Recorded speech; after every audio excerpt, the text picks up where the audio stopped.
Hello and welcome into the Ultimate Florida Sports Show. I'm Evan Closky. Chris Porter is off this week, so I'm happy to be alongside Channing Curtis making her debut on the show. Welcome. Thanks so much for having me. Now we have a great show. The Jaguars are surging. Miami is in the college football playoffs, plus our best bets in the ultimate stakes. But first, let's talk about the Bucs, Evan. Yeah, it's not so fun, but I appreciate the courtesy here of sending it over to me. The Buccaneers are in full-fledged panic mode, so much so they had to sign Jason Pierre-Paul off the couch and put him on the practice squad. He has not played in a football game since December of 2023. On one hand, look, the team isn't sacrificing much bringing a guy like this on the practice squad. On top of that, he has invaluable experience, totaling nearly 95 sacks in his career. Having said that, it reeks of desperation. It reeks of, man, we are missing the mark somewhere in roster construction or player-led leadership. Linebackers coach Larry Foote pretty much confirmed as much when we talked with him earlier this week. Well, we're not looking specifically, I don't want to speak for Jason Light and Bowles, but it wasn't just for the outside linebacker. It's a guy that can bring some the intangibles that we can't bring as coaches, that I think he can help. And I'm not speaking for them guys. That's the way I'm looking at it, his energy and his juice. Channing, this reminds me a lot of the Jags from last year, a team that had a very good roster, but the message got stale and the team needs a little bit of a reboot. I cannot believe they needed to bring JPP back to rattle the cages. It's a huge red flag if we're just keeping it completely honest. Now, Evan, between JPP and Phillip Rivers both coming back to the league, maybe we need to start rethinking what is really old in the NFL. I know I'd be enjoying retirement if I were them, but if they still have the skills, maybe they should play. Yeah, well, you know, we're going to see what happens when they step on the field first. You know, the proof will be in the game tape. And let me talk about Todd Bowles for a second, because in the past couple of years, the Tampa Bay Buccaneers surged at the end of the year. Played some pretty good ball, winning the division, and that's why Bowles has remained head coach of the team. But if Bowles chokes away a monster lead in the NFC South with a team that was 6-2 entering the bye week, there is no way you can bring him back next season. There is no way you can have any faith in his defense improving dramatically. It would also help if his quarterback could play better, because Baker Mayfield has been, for the most part, struggling since week 7. What I've kind of hit on after the games that we've lost, it's the little things, whether it's me being on time with my footwork, getting the protection aligned to where we can all be on the same page and it can come out on time, the depths of the routes, all that stuff. It's just, and then it just comes down to executing. And so it's not one thing that you can point at it, but yeah, it's a culmination of all those things, and yeah, we'll get it fixed. A lot of Buccaneers fans are missing Liam Cohen right now, I can tell you that. Listen, I don't blame them, but Liam Cohen, he's staying with us. So sorry, guys. Now, Jaguars fans can definitely understand having some mixed feelings about a coach. In the past, we could, but for now, I'm pretty sure that all of Jags Nation is happy with Liam Cohen and the job that he's doing in Jacksonville right now. The Jaguars are in sole possession of first place in the AFC South, and there are even talks of Liam Cohen being up for Coach of the Year. The Jaguars are just playing with a different level of swag this season as well. They lead the league in rush defense and allow just under 83 rushing yards per game. Now, earlier this season, Coach Cohen said that he needed these guys to play angry, and that's exactly what they've been doing. Hate to say it, but we're not in a position to act like that. We know what happens when we let the foot off a little bit. We've seen what that looks like, and I think when you learn from those moments and those times in games, it's our jobs to hold that standard, to not let ourselves get to that position. Are we going to play perfectly every single snap and every single game? Probably not. But if we can have the right mindset and mentality for 60 minutes in 4 quarters, I feel a lot better about that. All this season, Cohen has been preaching collaborative ball, and you have to play as a full unit to be successful, and it seems like the team is really listening. And you know what? A lot of Bucs fans were upset the team didn't make a trade. Jacksonville did, and it looks like it's paying off for them. Oh, yeah, paying off big time, because you can't talk about the Jaguars' success this season without talking about how much the offense has been hitting their stride, especially the newly acquired Jacoby Myers. It's crazy to think that this man has only been with the team a little over a month, but since then, he's had a touchdown in all 3 games he's played in with the Jags. And get this, he leads the team in receiving yards, receptions, receiving touchdowns, and receiving first downs. Now, you see a lot of teams making moves at the trade deadline, but this Myers pickup was maybe one of the best of the year. His general understanding of the game and the way he processes things, it makes sense that he played quarterback. Just the way he's able to talk about different routes, different zone coverages, his feel for different zones. He's a really smart player, and he understands defenses, and I think that definitely, I'm sure, is some credit to that as playing quarterback, because you do have to understand those things. I know I'm going to sound like a homer, but that's okay. All I know is if Jacoby Myers is on the field, I'm not really worried about anyone left on the Jags schedule. I'll say that.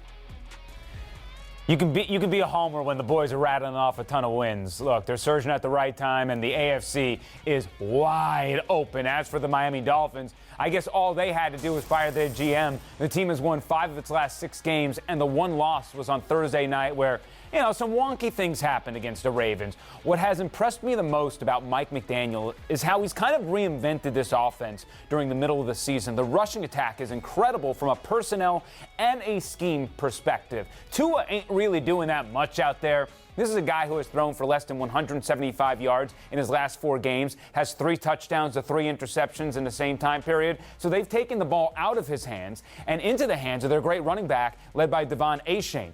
They could move to 7-7 with a win on Monday Night Football against Pittsburgh, and we're going to see what they're made of now, because Buffalo is the only win against a team north of 500 on their schedule. Ooh, that one's going to be a good one. Cannot wait for that. And now let's go ahead and stay in South Beach, though, and talk about the U, because it was a huge week for them as well. Miami making it into the college football playoffs. The Canes, of course, didn't make it into the championship game, and a lot of people thought that they wouldn't make the playoffs either. But that early season win over Notre Dame really is what put them over the edge. After their last game of the regular season, when they beat Pitt 38-7, Miami immediately started pleading their case as to why they deserved a playoff spot, and now they're in that thing. Appreciate the opportunity, and certainly grateful to the CFP committee for recognizing the Miami Hurricanes and how we've earned our opportunity. And certainly, all systems go full throttle in preparation for this opportunity against an excellent Texas A&M team. So now Miami will head to College Station to take on Texas A&M on December 20th, and that is definitely a game that's on my must-watch list. Yeah, and with Miami in, that left a certain school very salty on the way out. Notre Dame took its ball and went home after finding out that they were left out of the college football playoffs. Miami was behind the Irish for most of the TV ranking shows. Then in the 11th hour, it got flipped, which was the right call since, Miami beat Notre Dame. Not only is Notre Dame mad at the College Football Playoff Committee, but the school is livid at the ACC for campaigning against the school. The ACC network re-aired the Miami-Notre Dame game like 1,000,000 times. Notre Dame is not an exclusive ACC partner in football, but in many other sports they are. There's a lot of damage control that has to happen here.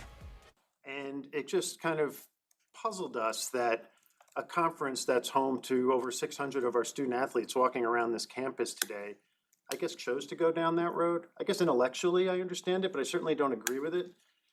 And why would you attack an unbelievably important business partner of yours in football? So whether we believe Notre Dame is right or wrong, which, Channing, I know you have 2 cents on that. It's a big problem for the ACC to have Notre Dame, a premier brand in college football, mad at you. Oh, absolutely. Now, listen, I grew up a Notre Dame fan. I love that team. Do I think they're a good team? Yes. Do they have a valid reason for being upset about not being in the playoffs? Maybe. But the way they're going about doing this whole thing is so incredibly childish.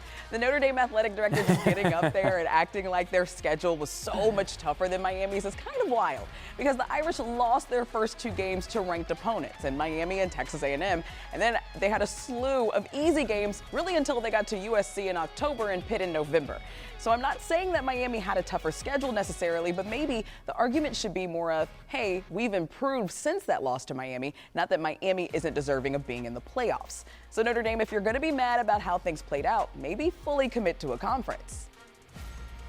Yeah, I 100% agree with that. You can't control your own schedule, not be in a conference, and then get mad at everybody else if they don't bend to your rules. Over at USF, it was a packed house at the Gibbons Alumni Center earlier this week, cheering on the 7th head coach in program history, Brian Hartline. Brian Hartline mentioned how there were plenty of opportunities to leave Ohio State in the past, but it was going to take something special to drag him away from his alma mater. USF was that something special. While Brian Hartline will continue to coach the Buckeyes through the playoffs in hopes of winning another national championship, the prep for the playoffs are starting this weekend. He was in Tampa Monday through Friday getting acclimated to his new home. I mean, the trajectory that we are on, the vision with Rob, the known good players that I've played with, I have a lot of respect for where we currently are and where we want to go. And I think that that was a huge part for me and my family. And yeah, frankly, I'm really, really excited. Now we'll see if Byron Brown stays with him. Brown will not play in next week's bowl game in Orlando. All right, well, still ahead on the Ultimate Florida Sports Show, why the Tampa Bay Lightning and the Orlando Magic deserve a little more credit. Plus, in the heart of the game, the Tampa Bay Lightning are buying gifts for a great cause. What a Bolts shopping spree looks like for the holiday season.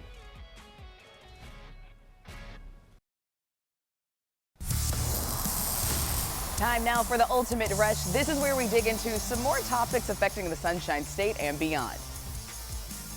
The only catch is we have 60 seconds to make our point. Now I'm going to start us off with the Tampa Bay Lightning. And I cannot emphasize enough how impressed I am with the Tampa Bay Lightning. This is a team that moves one step forward and 2 steps back in terms of injuries. Yet, they are still proven to be one of the best teams in the NHL. Even when they lost 4 games in a row, they didn't panic. They weren't playing bad hockey. Victor Hedman is injured again. Eric Chernak, Ryan McDonough are out. Dominic James is out. Braden Point missed a ton of games. Nick Paul missed a ton of games. Despite all of that, the team is still right there as one of the best in the East. The biggest development in all of this are guys like Darren Radish and Charles-Edouard Destoux. Destoux is looking, he's got a great name, but he's looking like an incredible diamond in the rough from this scouting staff. Radish is munching points. Plus, J.J. Moser has looked like the best defensive defenseman in the league. Many fans thought the Tampa Bay Lightning had that championship window closing, and I'm not sure about that. These guys have stars, and they're incredibly deep, and I think they can make a very deep run once again to make it to a Stanley Cup final, especially because the West looks harder than the East, which it's been a while since we've said that. All right, I like it. Okay, for mine, the Orlando Magic. Now, they balled out in the NBA Cup quarterfinals against the Miami Heat. Desmond Bane scoring 37 points, matching his season high. You'd never know the Magic really started off the game down 15-0, but they did come back with a vengeance. Now, NBA Cup aside, the Magic are right in the thick of things in the Eastern Conference. Just a half game behind the Celtics and sitting at number 4. So, for whatever reason, the Magic just don't seem to be getting the same attention as other teams in the East. I get it. I understand. There are other teams that have a little bit of a better record, obviously. But still, I think they're a team to watch. And yes, it's early in the season, but to me, the Magic is just a team to keep your eye on. They're exciting to watch, and I just can't wait to see what they do with the rest of the NBA Cup. Yeah, you know, it's very similar to like when we're covering the Tampa Bay Rays in terms of markets. They just don't get the love that they deserve even when they're doing really well. Desmond Bane is that dude. I know his three-point percentage is down this year, but in due time that's going to tick up. And I don't think anyone is beating the Thunder, so we'll see about the Cup. But I'm a big believer in the Magic. I think they got the goods to do something impressive once the playoffs come around. All right. Time now for the ultimate game. This is where, and there's the buzzer. Time now for the ultimate game. This is where we forget about the X's and O's and remind people why we fell in love with sports in the first place. This week's segment takes us to Tampa again, where the Lightning players were paired with children from Metropolitan Ministries to help fill their shopping cart worth $350 of items. Should we go check the Barbies? Yeah, I want the Barbie. I heard from your mom you like art. Let's come here. Let's see all of them first, okay? You want me to get you the big one right here? Thank you. Yeah, you're welcome. She's grabbing everything. She's smart. She likes making other people happy, right? This is Chase. Hey, Chase. Football, gloves. Yeah, loves to tackle. I like playing football. Is that the Powerpuff? Oh. Gift shopping? Is that what we're doing? Yeah. Yeah? Christmas is my favorite holiday, so to spread some joy, and it's the best, so. Super fun, we're super happy to be here. We're just grateful, it's awesome. I feel like it's amazing, during the Christmas time, making the families and the kids happy. All right. Oh, it was awesome. Did you have the best time? Was it fun? You were the best shopper, for sure. Oh, love Yanni Gord, and that is one of my favorite annual traditions every holiday season. The Lightning do it, and the Bucs and Rays, and everybody chips in during these times. I know up there in Jacksonville, I'm sure they do the same thing. Oh, for sure. The Jags do their same thing, and several of the players actually get together and do their own separate things. As a matter of fact, Trevor Lawrence and his wife just got finished doing one for some military families in our area. I love the holidays and how much joy they spread. It's great, absolutely. Yeah, that's tremendous. Look, up next, the Ultimate Stakes. We have our best bets for the Jags and Monday Night Football with the Dolphins in 2 minutes. This might sound strange, but I wasn't always a good dad. My kid needed to hear me say, I'm sorry. See what you got. Oh, you gonna back me down? So you gonna pose me? He knows I'm not perfect, but he knows I'm trying. That's why I choose to be a father first.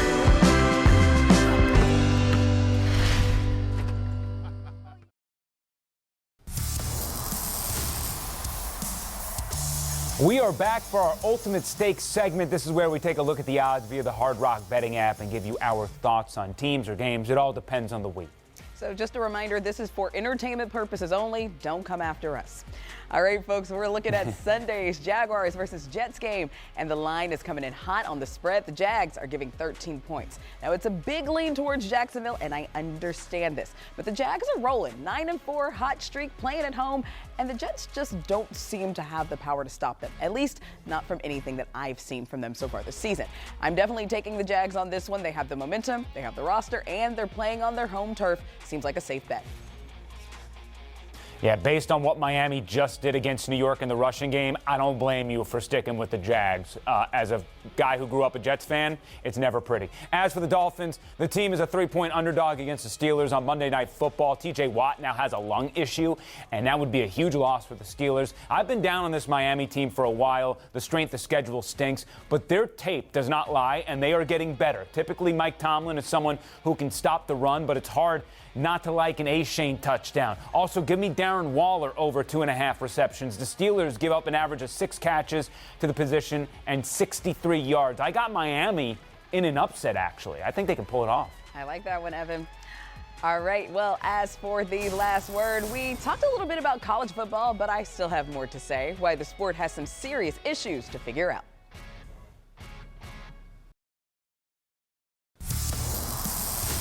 Time now for our last word. This is where we sound off on a topic that has caught our attention. And Evan, you're up first.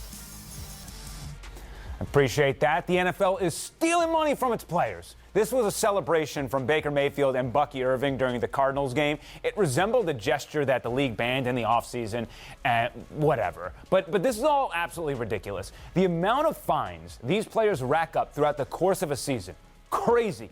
If a running back lowers his head the wrong way, fine. Throw a football in the stands, fine. Touchdown celebration isn't up to snuff, fine. The NFL gets to take money from paychecks all willy-nilly, and it's messed up. Look, I don't care if you're making $100 million, $100. It's the principle of it all. And I don't want anybody going into my checks stealing money for things that they shouldn't be stealing money for. The NFL's never going to stop this, but I can't get over it. No, I agree with you on this one. I definitely do. But now, for mine, I think you might agree with me on mine too. Because can we talk about how chaotic the end of the regular season was in college football? Everywhere you looked, programs were chopping coaches and poaching others. Lane Kiffin leaves Ole Miss for LSU despite being playoff bound. John Summerall leaves Tulane for Florida and announces it right before the conference championship. I get it, go make your money, but can we wait until your team is done for the season? The NCAA needs to impose some type of lockout window for coaching movement. No coach can leave or accept a new head coaching position until after their current team season is fully over, including bowl games and playoffs. Therefore, you respect your players, you respect your fans, and honestly, if there is a trade window or transfer window for players, same should go for coaches. I seriously doubt it'll happen, but a girl can dream. Yeah, well, I like Jim Summerall. Summerall in his press conference was like, there's this crazy concept called football season in the NFL. They play football there, and then there's the off season where they don't play football, and coaches can move, and players can move, and it's free agency. College football needs to get its act together. We all agree on that. Channing, thank you so much for spending time with us. We appreciate you for watching again. That's it for us. We'll see you back here next week.